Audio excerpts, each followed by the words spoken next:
Winds from Idalia tossing a car in the air and storm surge flooding Florida homes. New live images of the extensive damage from this now deadly tropical storm. And on the Carolina coast, we're seeing rain bands and flooding. WRAL has 2 crews there and another in Fayetteville with a live look at how people are preparing for inches of heavy rain to fall. Plus, how Wake County is preparing for local rivers and lakes to rise. Right now, flooding is the biggest threat from this powerful storm. I'm tracking wind gusts, rain totals, and tornado potential. I'll show you where the storm is right now, where it's going, and how best to prepare.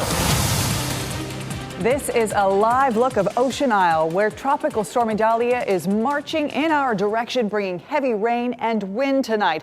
Along our coast, we could see storm surge reaching 4 feet. We have our crews fanned out across our state to show you what is happening and to help you stay safe, of course. Thanks for joining us tonight. I'm Dan Haggerty. And I'm Ashley Rowe. Here's what we know right now. Our southeastern counties could see between 3 to 6 inches of rain. A number of school districts are closing tomorrow. In the last 30 minutes, Durham Public Schools and Chatham County Schools announced they won't have class tomorrow. And a tornado warning has been issued at this point in Brunswick County. Meteorologist Kat Campbell joining us in the WRAL Severe Weather Center to unpack a lot. Kat, it's going to be busy. What's next for us in this area?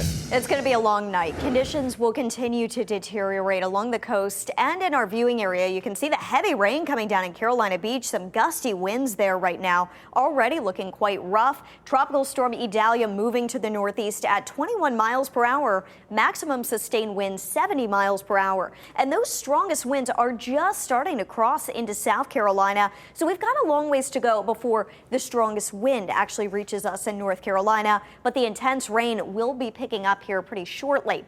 I do want to mention there is a tornado watch in effect at our coast until 10 o'clock. We have a couple of tornado warnings now as well that we're watching closely, including 2 debris balls, so possible confirmed tornadoes in Brunswick County near St. James. We saw both of those pop up within the past half hour. Here locally, it's just rain that we're seeing, but a pretty steady rain, and there has been a flash flood warning issued. This is mainly for parts of Vance County and Warren County due to 2 to 3 inches of rain already falling in that area, and the heavy rain starting to push into Sampson County, Hoke County, and Cumberland County. If we take a look at futurecasts, by midnight, some of the heaviest rain will be falling in the Sandhills as well as Fayetteville down toward the coast. We should see some of the heaviest rain around the Triangle shortly after midnight. 3 a.m. widespread rain in the area, quite heavy at times, but by the time you're waking up in the morning, the rain will really be pushing toward the coast. So for the early morning risers, rain still around at 6 a.m., but improving conditions by 8 a.m., and we should see the sun shining by lunchtime tomorrow. Still quite breezy in the area with some gusts 30 to 35 miles per hour, and we'll see improvements by tomorrow evening for the North Carolina coast as this all clears out of here just in time for the holiday weekend. Futurecast rainfall, these updated numbers showing anywhere from about ½ an inch to an inch of rain now in the Triangle, possibly closer to 2 inches for Rocky Mount and Southern Pines. But this is going to be a very, very tight rainfall gradient just south and east of the Triangle, and areas south of that are where we could still see 3 to 5 inches of rain, including Fayetteville, Goldsboro, down into Clinton and much of Sampson County. Heavy rain still our primary concern, but there could be some tropical storm force wind gusts because of that. Hoke County, Cumberland, and Sampson County under a tropical storm warning, and they could see gusts 40 to perhaps 45 miles per hour. The coast, though, looking at gusts 50 to 60 miles per hour. I'll have a closer look at what to expect as this system clears out of here coming up. We will check back. Thanks, Kat. I'm Mark Boyle in the WRAL Live Center. Tonight could be one of those nights to stay in off the roads. The roads are a mess. They've been that way all afternoon. Right now on the traffic maps showing you some of the issues out there. There are a few problem spots. One of those is I-40 heading south. This just coming into the Live Center, a photograph showing us this is I-40 White Oak Road. The eastbound or outbound lanes just down to a couple of lanes. 2 lanes blocked there near White Oak Road because of that crash. The DOT telling us it could be out there with some issues with emergency responders until about 8:30, so about an hour and a half from now. The roads are wet. We are seeing these issues out there, so if you have to go out, just take it slow. We'll keep you up to date here in the Live Center. Okay, Mark, thank you. There are a whole lot of school closures and schedule changes due to this storm. They're scrolling at the bottom of your screen, but I want to read you a list right now. Chatham, Johnston, Edgecombe, Sampson, Wayne, Durham, Wilson, Moore, and Nash County schools all closed tomorrow. Other districts are moving to remote learning. You can also find a full up-to-date list on WRAL.com/closings. I want to get you over now to Brunswick County, which is under a tornado warning tonight. WRAL's Chelsea Donovan is live in Ocean Isle Beach. Chelsea, the rain coming down so hard, the wind really starting to pick up too. I do want to make it clear to our viewers, you are in a location that is outside of the warning area, right?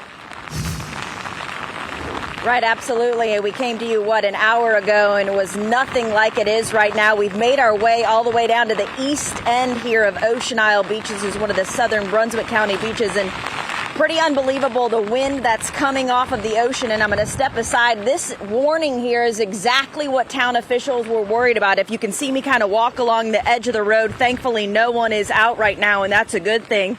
This ponding and this coastal inland flooding is what the town officials were warning about, because you've got the tropical storm condition paired with high tide, which is hovering around 8 o'clock tonight, paired with the king tide. And this, we're only at 7 o'clock, so this is just the beginning of it. Let's walk along here to the ocean side so you can really see a difference from what we were showing you, around 4 or 5 o'clock. Kurt, if you can walk with me, you can really see the ocean now incredibly angry.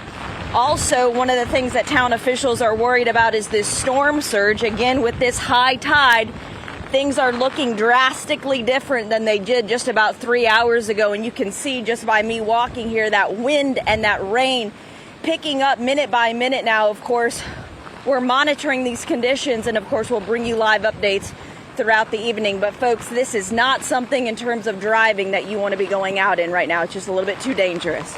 Certainly not. Chelsea, thank you for bringing us the very latest. You and your crew stay safe out there live in Ocean Isle Beach. Thank you. Let's take you live now to Fayetteville, where Idalia is expected to drop about 4 to 5 inches of rain east of 95. Beginning this hour, Cumberland County is opening 2 emergency shelters for anyone who needs a safe place to stay during the storm.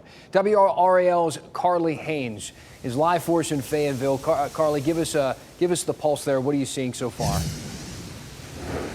It's really a steady flow of rain right now, but what we're seeing is just more saturation. The water's piling up on roads, including right here in this parking lot. We're starting to see those puddles. And then also, if you look across the road, as cars are driving by, hopefully to get home and stay there, you're seeing the water coming off of their tires.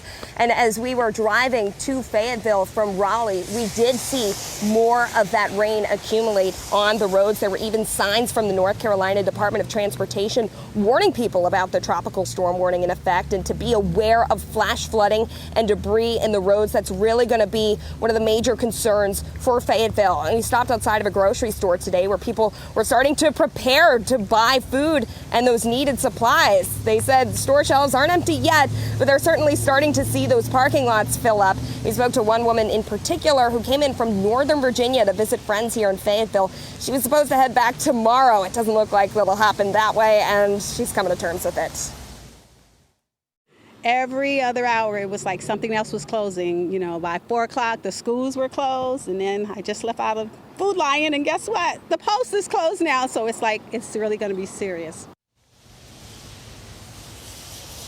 Now, here in Fayetteville, we're also expecting wind gusts of 25 to 30 miles per hour. So not just flash flooding is a concern, but also those power outages.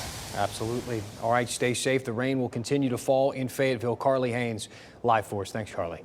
And WRAL's Amanda Lamb is covering the storm from Wrightsville Beach in New Hanover County, joining us now live. Amanda, how are businesses preparing for this storm? I can see there's a lot of wind blowing there.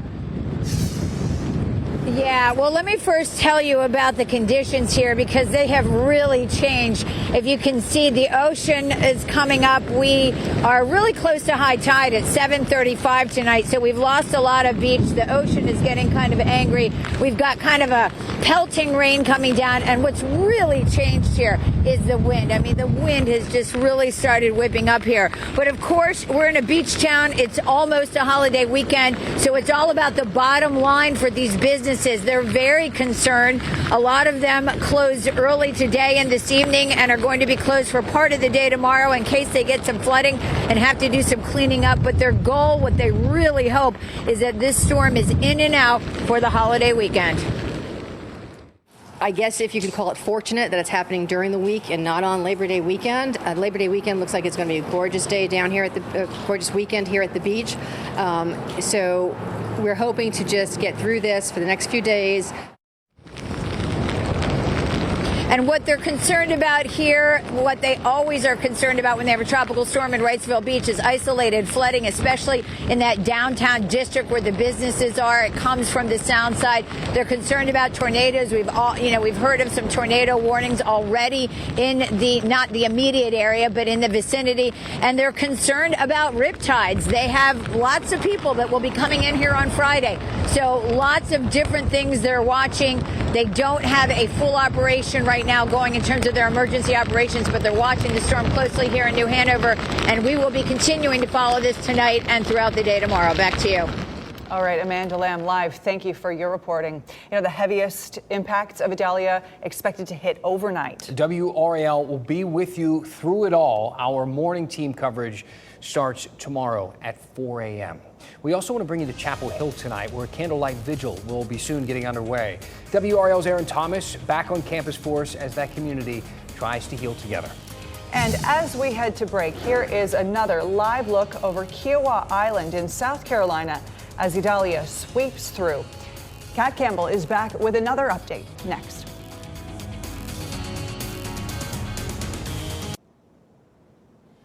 Welcome back as our tropical storm coverage continues. A live look at Myrtle Beach. We can continue to see the wind blowing and the waves getting much larger.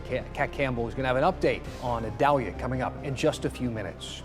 In about 15 minutes, the Carolina community will gather for a candlelight vigil to remember the professor killed in the UNC campus shooting. Zijie Yen's life will be honored at the Dean Smith Center. That's where we find WRAL's Aaron Thomas live.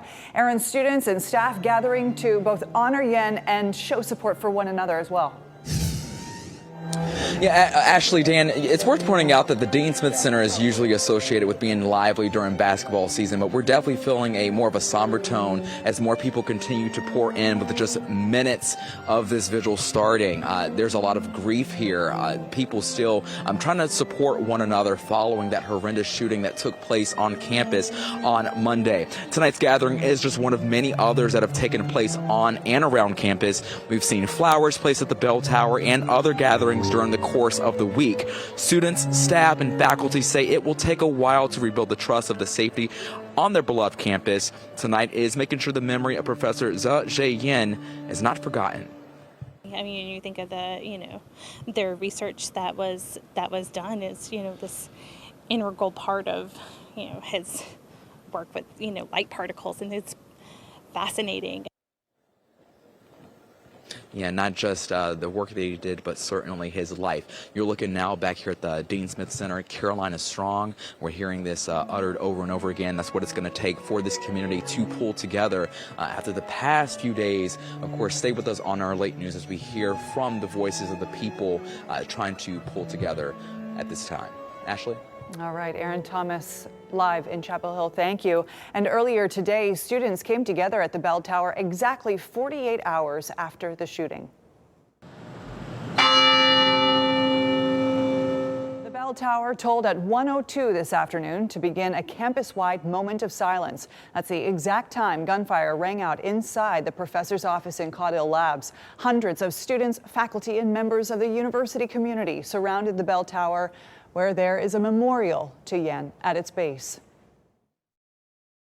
We've all processed it individually and had to kind of navigate it and grieve, and today was at least the first opportunity to do it as a community. We're all here to support each other and try to keep each other safe and to care about each other.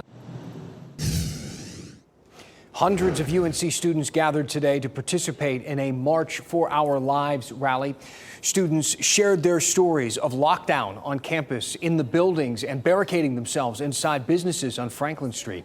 WRAL spoke to one student who was in a lockdown last year in high school when a student brought an airsoft gun to Middle Creek in Apex. Danielle Kennedy says all of that trauma came rushing back on Monday. The fact that all of this is happening is absolutely ridiculous and frustrates me to no end, but I'm at least glad that there are people out here willing to take a stand and willing to push for greater gun legislation. The students gathered outside the South Building.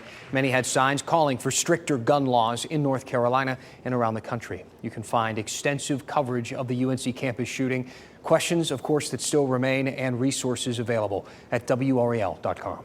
Let's get back to our coverage of Tropical Storm Idalia. Kat Campbell joining us now. Kat, that is quite the image behind you. And now you have another tornado warning you are watching. And this one is also in Brunswick County. So Brunswick County had 2, 3. This is their 4th tornado warning that they've had. 2 of those earlier actually had debris signatures on them near the St. James area. I want to point out the new one. It is just west of Wilmington, and this tornado warning in effect for about half an hour, and it will expire at 7:45. Another one in the southwestern corner of Brunswick County. Not as tight of rotation there, but we'll keep an eye on it. Zeroing in on the velocity, which shows us the spin inside of these storms.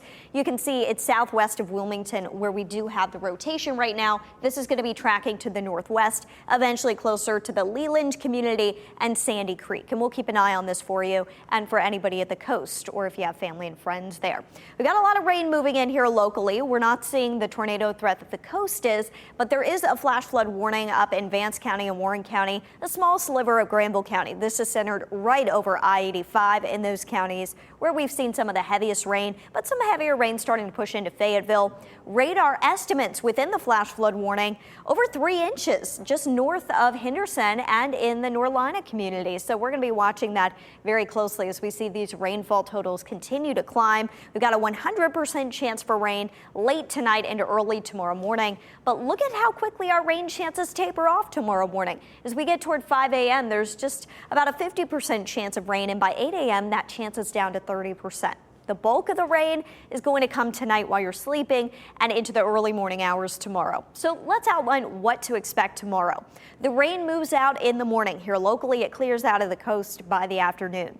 Here locally, our wind gusts will stick around during the day tomorrow. The strongest winds will actually come in the morning, staying breezy into the afternoon, though we could see some gusts around 30, perhaps 35 miles per hour through about lunchtime, even though it's going to be sunny at that time. So the wind arrives later than the rain. As for the river flooding risk, it's minor river flooding possible, but closer to the coast, they could see more moderate river flooding. So we'll keep an eye on that potential. Let's talk about the holiday weekend. Of course, a lot of interest in Tropical Storm Idalia and how it could impact your holiday weekend plans. It will continue to move offshore, and by the time we get to the weekend, it's going to be sitting out over in the Atlantic. Looks much less likely that it would try to loop back around and come toward any of the southeast coast. The European model, which has nailed the track of this system since last week, it's been very consistent, continues to clear Idalia offshore, moving off to the east. So over the weekend, we are expecting quiet, nice weather here locally and at the coast. Unfortunately, there will be dangerous rip currents at the coast through the weekend, so it's going to be a good weekend to lay out on the beach, but not necessarily to go swimming in the water. Stay tuned to your lifeguards and WRAL for updates on that in the coming days. The worst of the weather ends tomorrow early, and then we see improvements into the afternoon. It will stay breezy, but the weekend, Friday and Saturday especially, look nice, less humid. We've got some enjoyable weather once we get past the next 24 hours. A little light at the end of the tunnel for us. All right, thanks, Kat. Our coverage continues after the break. We are going back to Brunswick County to check in with Chelsea Donovan. A look at the conditions there. Dark skies, a lot of rain, some flooding on the local roadways, and a whole lot of wind. We'll check back in with her on the other side of the break.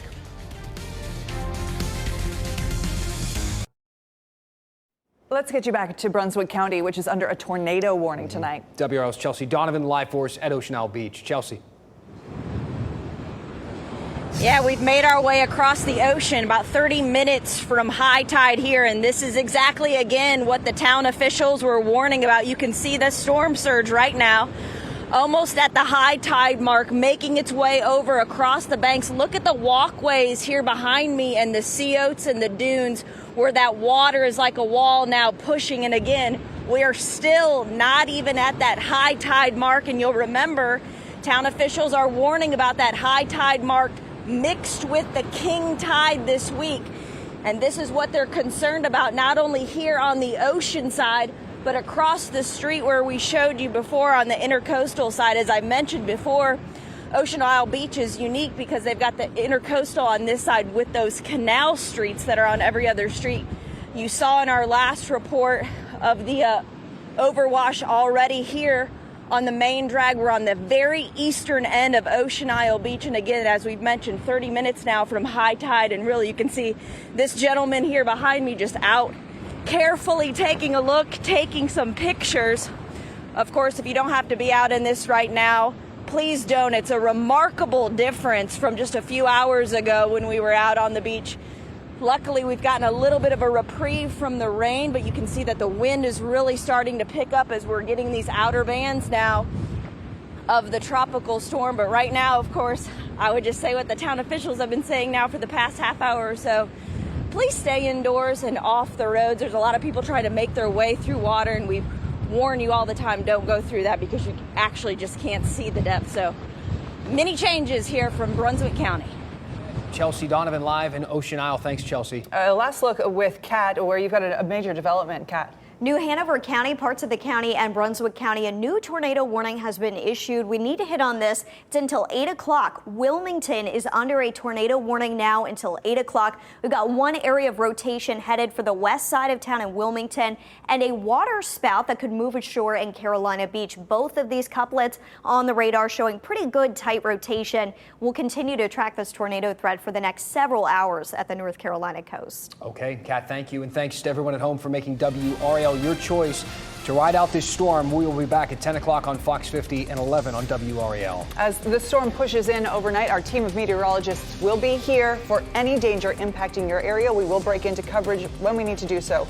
The WRAL morning team will be up early with the latest starting at 4 a.m. Also get app updates on our WRAL app, and have a great night.